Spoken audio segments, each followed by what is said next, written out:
fourth class of the Wash Feet Leadership Workshop Series. Boy, am I excited to go into this next chapter. Oh my goodness, it's one of my favorites.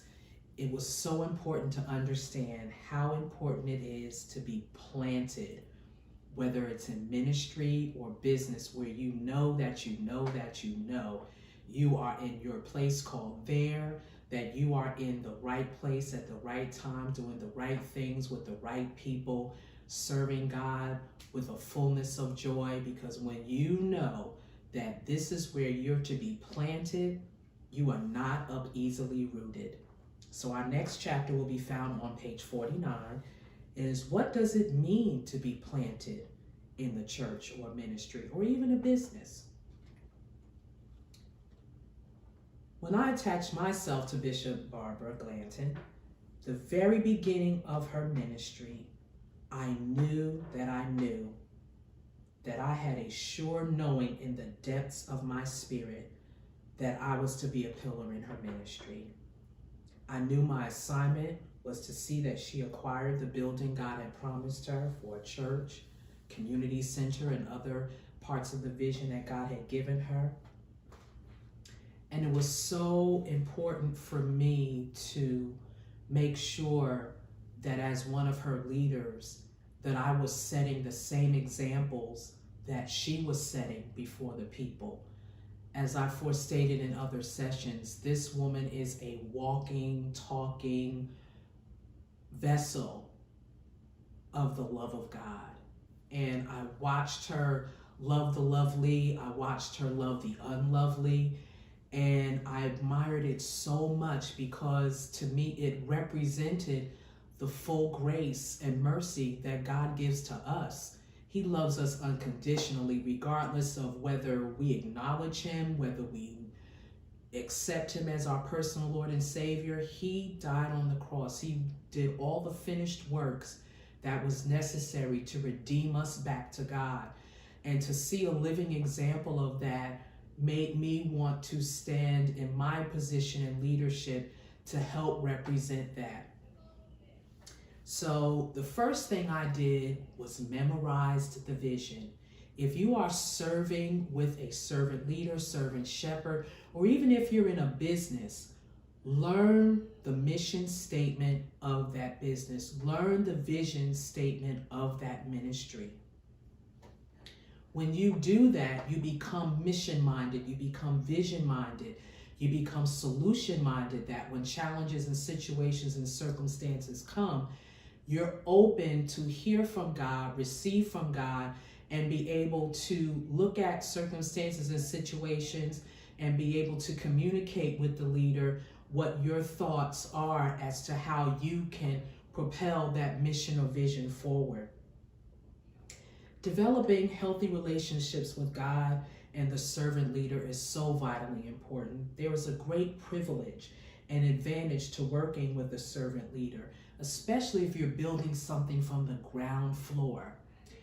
Building a ministry or a business from the ground floor is not for the weak or the faint in heart, because there's a lot of things that you're not going to understand at times, that the decisions and choices that God is leading that leader to, and it may not make sense to you at the moment, but if you trust the God in the leader, eventually God will show you, as you're being faithful, as you're being obedient to the instructions given, then God will count you worthy to reveal to you why he went in that direction.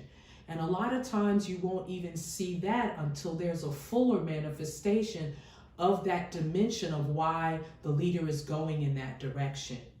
Just trust God and keep your leader in prayer and covering, because they're still human beings. They still have emotions and feelings, and they're going and laboring before God themselves in faith to get the right directions and the right governance to lead God's people. And they need your support and your care and your love as well. Just like raising a newborn up, a baby goes from just eating and sleeping and pooping, and then he begins to crawl and walk and run and talk. And so does the birth of a vision and a mission and a purpose, whether it's for a ministry or a business. The fact that you have the privilege of being a leader in that capacity, there's some boo-boos and some skin knees along the way. But if you're rooted and grounded in the depths of your spirit, your mind, your heart, and your soul, that you're planted there, encouraging and helping one another, the stronger everyone becomes. Setbacks come, but the servant family knows the necessity of coming together in corporate prayer consistently and defeat the enemy of their souls collectively. Everyone gives of their time, talents, temples, and treasures to meet the needs of the house or the vision, whether it's a ministry or business. When the parade marches down the street and that ribbon is cut, you celebrate. Celebrate well, but understand, now it's immediately time to go to the next step of that vision. Just a sidebar here. As leaders, we must be careful that just because one phase of the vision is complete, it doesn't mean to rest on our tutus, as Bishop says, and rest on our laurels.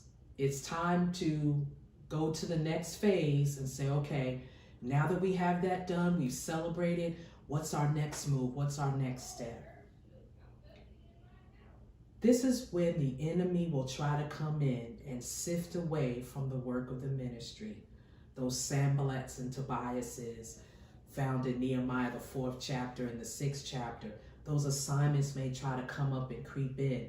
But because you've immediately got back out, you've been refreshed from the first victory, and it's ready to go back into the next battle or the next dimension or the next phase of ministry, you're going forth, you're coming together, you're building the next wall of the phase of the ministry or vision, and you just keep that momentum. Momentum is so critical in ministry because it's so easy to lay back and say, okay, we cool, we opened the building, we got everything going on, we're great.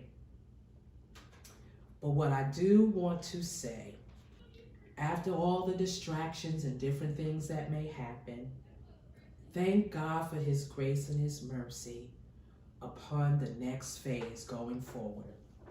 So our questions, the Be Real questions between you and God, be honest with yourself and with God.